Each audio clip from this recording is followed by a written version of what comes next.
खिप्रो मां ख़बर ईंदा हालो त खिप्रो तालुके जे मुख़्तलिफ़ बोर मुतासिर इलाइक़नि जे माण्हुनि में बरकाइड यूके पारां मुफ़्त में 250 अटे जा बैग विराया विया। उन मौक़े ते बरकाइड जे वॉलंटियर सजाद शहर ऐं शहरियार क़ाइम खानी सहाफ़ियुनि सां ॻाल्हाईंदे चयो त गुज़िरियल बरसातुनि सबबि खिप्रो तालुके अंदरि मिसकीन माण्हुनि जो तमामु घणो नुक़सानु थियो। इन खे मद्देनज़र रखंदे बरकाइड यूके जे डोंडरनि ते जे माण्हुनि लाइ तमामु घणी ख़िदमत कई आहे। इन्हनि वधीक चयो त तव्हां ॾिसो न, हिकु त असांजो जेको सिंध में तमामु बरसातियूं थियूं जंहिंजी वजह सां खैरपुर नाथन शाह ऐं डिस्ट्रिक्ट सागर जेको वॾो डैमेज थिया, उन में फसल ख़तमु थिया, उन्हनि जा माण्हू जेको बेरोज़गार थिया, माल जेके आहिनि मरी विया ऐं हिते अञा ताईं बि पाणी बीठल आहे।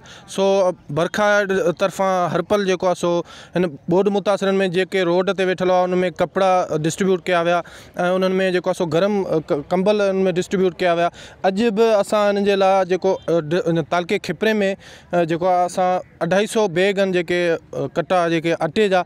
हिकु त अटे जो वॾो बहिरान आहे, ॿियो त हिते जा माण्हू जेके आहिनि उन्हनि जो फसल उन्हनि जो सॼो कुझु तबाह थी वियो बरसातुनि जी वजह सां, ॿोॾि जी वजह सां। असांजी इदारनि पारां बरखाइड जे तरफ़ां हिकु दफ़ो ॿीहर तालुके खिपरे जे अवाम जेके ग़रीब मिसकीन जेके मुतासिर आहिनि, ॿोॾि मुतासिर आहिनि, उन्हनि जे लाइ अटे जो हिकु इंतज़ामु कयो वियो। तालुके खिपरे जे 5 जेके मुख़्तलिफ़ जॻहियूं आहिनि, असां उन्हनि जॻहियुनि ते डिस्ट्रीब्यूट कंदासीं जिथे उहे ॿोॾि मुतासिर वेठा आहिनि। बरखाइड यूके की जानिब से अल्हम्दुलिल्लाह आज खिपरो डिस्ट्रिक्ट सांगड़ में 5 ऐसे विलेजेस हैं जहाँ पे हम लोग आटा डिस्ट्रीब्यूट कर रहे हैं। जब से ये सैलाब और बारिशों से तबाही हुई है, लोगों के घर बार डूब गए, घर बार गिर गए, लोग रोडों पे सड़कों पर आ गए।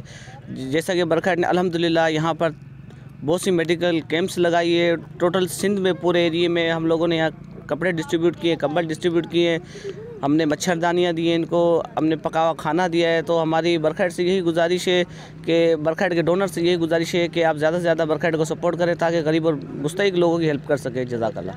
जीअं पहिरीं असां वटि बरसातियूं आयूं, हींअर बि असां वटि बरसाति जाम आई, तक़रीबन असांजो जाम नुक़सानु थी वियो हलियो। ऐं बरखा जा असां थोरा त आहियूं जंहिं असांजो इहा मदद कई। अल्लाह उनके आबाद कंदो, अल्लाह उनके खुश कंदो। Soomro 3D wallpaper and PVC panel shop दे रहा है सबसे अच्छी सर्विस, बेहतरीन क्वालिटी के आला मयार वॉलपेपर और सीलिंग खूबसूरत डिजाइन और कलर्स में दस्तयाब है। हर किस्म के PVC वॉलपेपर्स और सीलिंग लगवाने के लिए हमसे राब्ता करें।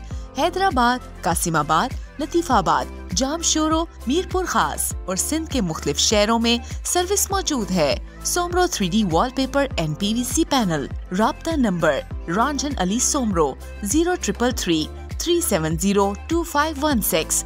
व्हाट्सएप 0333 370 7886। मज़ीद ख़बरनि ऐं तफ़सीलात लाइ विज़िट कयो असांजी वेबसाइट www.awamiNewsHD.com ऐं ॾिसंदा रहो अवामी न्यूज़ HD।